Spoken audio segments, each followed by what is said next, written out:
एक शख्स को जिम्मेदार बताया जाता है, वो है नरेंद्र मोदी। इस देश में जो सारी चीज़ें होती हैं वो मोदी जी की वजह से होता है, वो मास्टर स्ट्रोक होता है। अब नरेंद्र मोदी बंगाल में जाते हैं और वहाँ पर कुछ खाते हैं तो उसके लिए भी बताया जाता है कि वो कैसे मास्टर स्ट्रोक है। नरेंद्र मोदी डोनाल्ड ट्रंप को भारत में बुलाते हैं, वो भी मास्टर स्ट्रोक हो जाता है। जब पाकिस्तान मध्यस्थी करता है ईरान और अमेरिका के बीच में, तो हम कैसे दलाल नहीं हैं वो बताते हुए हम बताते हैं कि हम कैसे मास्टर स्ट्रोक होता है।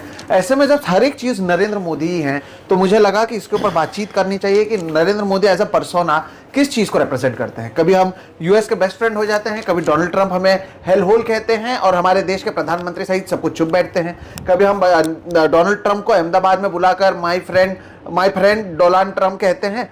उसके बाद डोनाल्ड ट्रंप बार बार इंडिया और पाकिस्तान के बीच में जो मध्यस्थी की उसका एक तरीके से क्रेडिट लेते हैं और हम कुछ नहीं कह पाते हैं।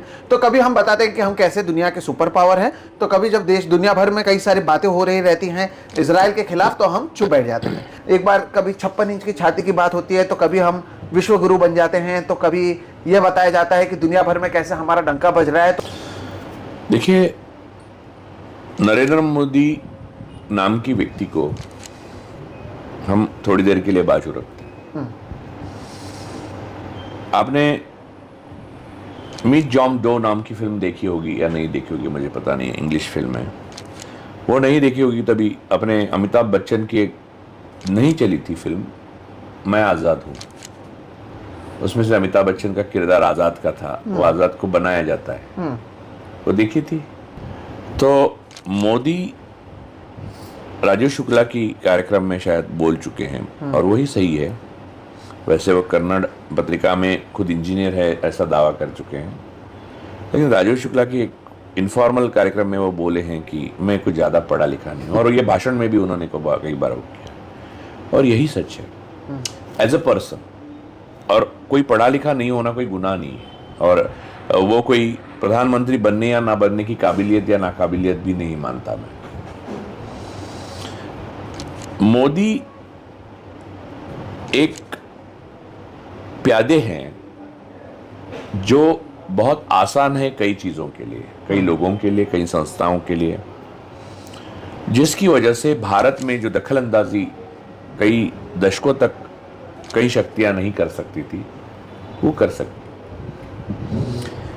एक तो भारत में क्रोनीज जो हैं, आज आप देख रहे हैं 2-4 लोग पूरे भारत को ओन करने लगे हैं। भारत की जो पब्लिक सेक्टर यूनिट है वो भी ओन करने लगे।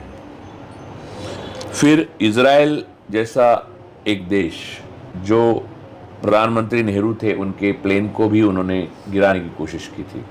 ये बात प्रधानमंत्री ने बाद में संसद में बताई जब नेहरू ने।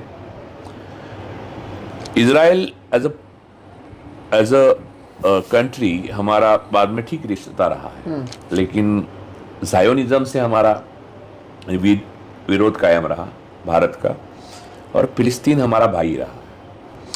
वहाँ एक ऐसा वीक शख्सियत की ज़रूरत थी, ताकतों को, जो ये चीज़ बदल दे। एशियन सबकॉन्टिनेंट में ऐसे एक ताकतवर, यानी जिसका बड़ा मार्केट है, 1.5 बिलियन जनसंख्या है, उस देश में इन्फिल्ट्रेट करके, उस देश में एक ऐसी टेररिस्ट संस्था को पूरी तरह से इन्फिल्ट्रेट करके, उनकी मस्तिष्क को प्रोपागेंडा से इन्फिल्ट्रेट करके ये सारे समीकरण गलत कर दे, ताकि ज़ायोनिज्म, क्रोनिज्म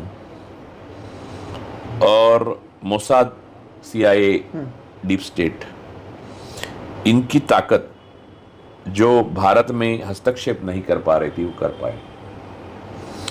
इसलिए शुरू से मोदी जी के करियर में आपने अब देखा होगा, अब तो ये पब्लिक डोमेन में आ चुका है कि शुरू से अमेरिका में और विदेश में जब वो सत्ता में नहीं थे, मुख्यमंत्री भी नहीं थे, तो मोदी जाते थे। जो फकीर आदमी थे तब, हाँ, वो कहानियां बात की है, यानी भगवा कपड़ा पहना, वो भगवे से, धर्म से उनका कोई संबंध नहीं।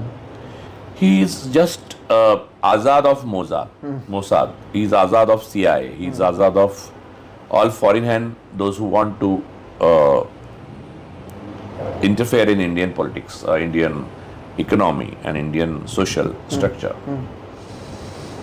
RSS वो संस्था है जिन्हें कोई आइडियोलॉजी नहीं है, नफरत उनके आइडियोलॉजी है, लेकिन सिर्फ नफरत के बल पे कोई सत्ता में नहीं आ सकता था, ऐसी स्थिति थी।